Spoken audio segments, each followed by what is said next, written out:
आज की हिंदी कक्षा में आप सभी का स्वागत है। आज की हमारी कक्षा का विषय है शब्द विचार। हिंदी में व्याकरण की जब भी बात आती है तो अक्षर और अक्षर के बाद शब्दों का ही स्थान आता है और इसके बारे में जानना अति आवश्यक होता है कि शब्द का निर्माण हुआ किस प्रकार से। तो आइए सबसे पहले जानते हैं शब्द क्या है और इसका निर्माण किस कारण से हुआ, कैसे हुआ, इसकी रचना किस प्रकार से हुई। आइए देखते हैं शब्द की परिभाषा। शब्द एक या एक से अधिक वर्णों से बनी हुई स्वतंत्र सार्थक ध्वनि शब्द कहलाती है। सार्थक का अर्थ है जिसका कोई विशेष अर्थ निकले।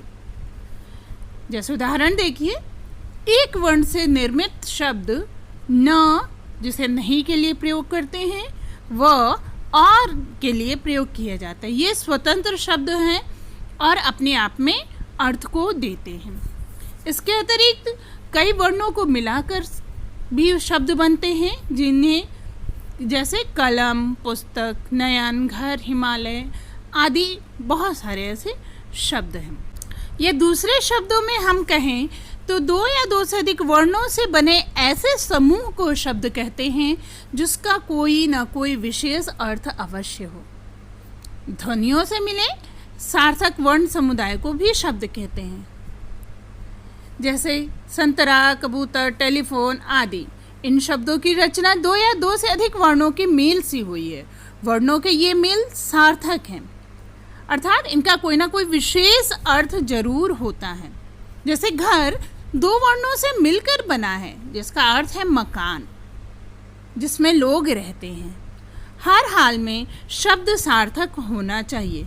व्याकरण में निरर्थक शब्दों के लिए कोई स्थान नहीं है, अर्थात जिन शब्दों का कोई अर्थ नहीं निकलता है उसे निरर्थक शब्द कहते हैं और उन निरर्थक शब्दों का व्याकरण में कोई भी स्थान नहीं है।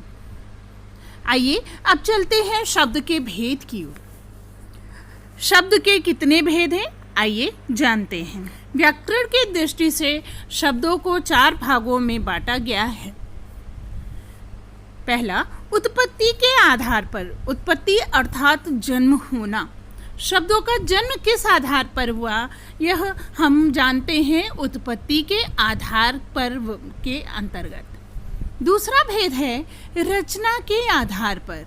अब शब्दों का जन्म या निर्माण तो हो गया, पर उनकी रचना किस तरीके से हुई, यानी कौन से अक्षर किन अक्षरों को मिलाकर के कौन से शब्द बनेंगे, इसका भी ज्ञान हम करते हैं रचना के आधार पर। तीसरा भेद है प्रयोग के आधार पर। हम शब्दों को किस प्रयोग के आधार पर लेते हैं या प्रयोग करते हैं, इसका जानकारी हमें प्रयोग के आधार पर शब्द भेद में मिलती है। और चौथा भेद है अर्थ के आधार पर। किसी भी शब्द का क्या विशेष अर्थ है, यह हमें इसके चौथे भेद शब्द के आधार पर के अंतर्गत ज्ञान प्राप्त होता है। तो आइए चलते हैं शब्द के पहले भेद उत्पत्ति के आधार पर शब्द का वर्गीकरण की ओर। उत्पत्ति के आधार पर अर्थात जन्म के आधार पर शब्द के 5 भेद हैं। पहला है तत्सम शब्द, दूसरा है तद्भव शब्द, तीसरा है विदेशी शब्द, चौथा है देशज शब्द और 5वां है संकर शब्द, संकर या मिश्रित शब्द। हम एक एक करके इनके बारे में विस्तार से जानेंगे।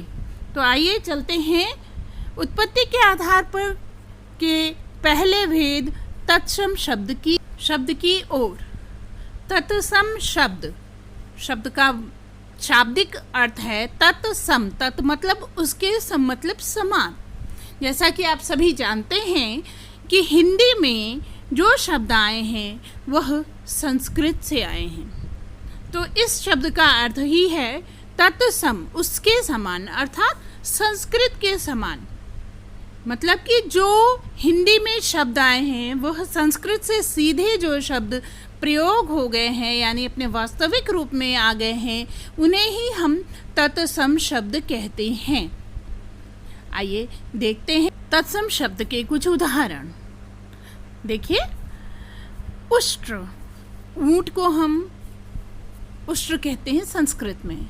उसी तरह घोड़ा घोटक, चंचू मतलब चोच, पर्यंक पलंग, ऊर्ध्वतन उबटन, सूची सुई, तिक्त तीता या तीखा, क्षीर खीर। इस प्रकार से हम कह सकते हैं कि जो शब्द सीधे संस्कृत से हिंदी में आए हैं बिना किसी परिवर्तन के, वे शब्द तत्सम शब्द कहलाते हैं। आइए अब चलते हैं इसके दूसरे भेद तद्भव शब्दों की ओर। तद्भव शब्द, जैसा कि शब्द से ही आप देख रहे हैं, तद्भव, तद का मतलब उससे, भव मतलब उत्पन्न हुआ या बना है। अर्थात वो शब्द जो संस्कृत से हिंदी में किसी न किसी परिवर्तन के साथ आ गए हैं, वो तद्भव शब्द कहलाते हैं। जैसे सामान्य सी बोलचाल में हम कुछ शब्दों को, संस्कृत के कठिन शब्दों को अपनी सरलता के लिए उनको थोड़ा सा परिवर्तित करके हमने अपनी हिंदी भाषा में इसका प्रयोग कर लिया है, तो ये शब्द तद्भव कहलाते हैं। जैसे देखते हैं, दुग्ध से दूध हो गया, हस्त से हाथ हो गया, कुब्ज से कुबड़ा हो गया, कर्पूर से कपूर हो गया, पक्षी से पंछी हो गया, पत्र से पत्ता हो गया, पुत्र का बेटा, शत का सौ, अश्रु का आंसू, मिथ्या का झूठ, मूढ़ का मूर्ख और मृत्यु का मौत हो गया। इस प्रकार से हम कह सकते हैं कि संस्कृत में से जो परिवर्तित होके हिंदी में शब्द आए हैं, उन्हें हम कहते हैं तद्भव शब्द। आइए अब चलते हैं इसके तीसरे भेद, देशज शब्द की ओर। देशज, जैसा शब्द से ही पता चल रहा है, देश मतलब देश में, अज मतलब उत्पन्न हुआ, जो देश में जन्मा है। कभी कभी क्या होता है कि हम सभी आपसी बोलचाल की भाषा में कुछ शब्दों को और ज़्यादा परिवर्तित कर लेते हैं अपनी बोली के सरलता के लिए, उसे ही हम कहते हैं देशज। प्रचलित आम बोलचाल की भाषा होती है, वो ही देशज कहलाती है। या दूसरे शब्दों में कहें, जो शब्द देश की विभिन्न भाषाओं से हिंदी में अपना लिए गए हैं, उन्हें देशज शब्द कहते हैं। जैसे चिड़िया, कटरा, कटोरा, खिड़की, जूता, खिचड़ी, पगड़ी, लोटा, डिबिया, तेंदुआ, कटरा, अंटा, ठेठ, ठुमरी, खखरा, चसक, फुनगी, डोंगा। बहुत सारे ऐसे शब्द हैं जिनका बहुत विशेष अर्थ तो नहीं है, लेकिन शब्दों को उसके अर्थ में ले लिया गया है। इनका व्युत्पत्ति कहाँ से हुई, ये अभी तक नहीं पता चला है। ये अपने देश में बोलचाल की भाषा से बने हैं, इसलिए इन्हें देशज शब्द कहते हैं। हिंदी के ज्ञाता श्रीमान हेमचंद ने उन शब्दों को देशी कहा है जिनकी व्युत्पत्ति किसी संस्कृत धातु या व्याकरण के नियमों से नहीं हुई है, यह स्वतः ही सामान्य बोलचाल की भाषा से उत्पन्न हो गए हैं। आइए अब चलते हैं अगली भेद की ओर, विदेशी शब्द। विदेशी, जैसा कि शब्द से ही पता चल रहा है, वे शब्द जो विदेशों से आकर हमारी हिंदी भाषा में सम्मिलित हो गए हैं, उन्हें हम विदेशी शब्द कहते हैं। या दूसरे शब्दों में कहें कि समय समय पर अनेक विदेशियों के संपर्क में आने पर हमने उनकी बहुत सारी भाषा को, बहुत सारे शब्दों को अपने में आत्मसात कर लिया, हिंदी ने उन्हें आत्मसात कर लिया, तो वही शब्द विदेशी शब्द कहलाए और जिनका प्रयोग हिंदी भाषा में सामान्य रूप से किया जाने लगा। जैसे अंग्रेजी के hospital, doctor, book, radio, pen, pencil, station, car, school, computer, train, circus, truck, telephone, ticket, table इत्यादि। फारसी में आराम, अफसोस, किनारा, गिरफ्तार, नमक, दुकान आदि। अरबी में असर, किस्मत, ख्याल, दुकान, औरत, जहाज आदि। तुर्की से तोप, काबू, तलाश, चाकू, बेगम, बारूद इत्यादि। चीन से चाय, पटाखा पुर्तगाल से कमीज, साबुन, अलमारी, बाल्टी, फालतू, फीता, तौलिया इत्यादि। अर्थात जैसे जैसे हमारे देश में विदेशी आते गए, उनके शब्दों को हमने उसी प्रकार अपनी भाषा में अपना लिया। आइए चलते हैं 5वें भेद की ओर। इसका 5वां भेद है संकर शब्द। इसे हम मिश्रित शब्द भी कहते हैं।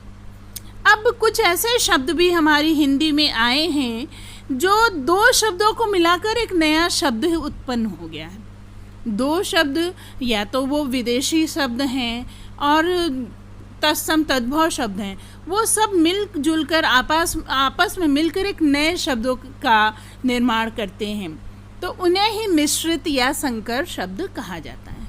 जैसे चाय और वाला दोनों मिलाकर बन गया चाय वाला। टिकट घर, टिकट घर। पीक दान, पीक दान। तेल साबुन, तेल साबुन। कप्तान और साहब, कप्तान साहब। सूरमा और पाउडर, सूरमा पाउडर। लाठी और चार्ज, लाठी चार्ज। खून और पसीना मिलकर बन गया खून पसीना। इसी तरह से हिंदी में ऐसे बहुत से अनगिनत शब्द हैं जो 2 अलग अलग भाषाओं के शब्दों से मिलकर एक नए शब्द को उत्पन्न करते हैं। वो नए शब्दों के द्वारा हम उनको जानते हैं कि इसका क्या अर्थ है। तो इस प्रकार हिंदी अनेक भाषाओं को मिला करके अपने आप को विकसित करती रही है आदिकाल से, और अनादिकाल तक ये चलता ही रहेगा। हमारी हिंदी इसीलिए एक विकसित भाषा है जो सभी भाषाओं को आत्मसात करके भी अपने अस्तित्व को बनाए रखती है। आज के लिए बस इतना ही।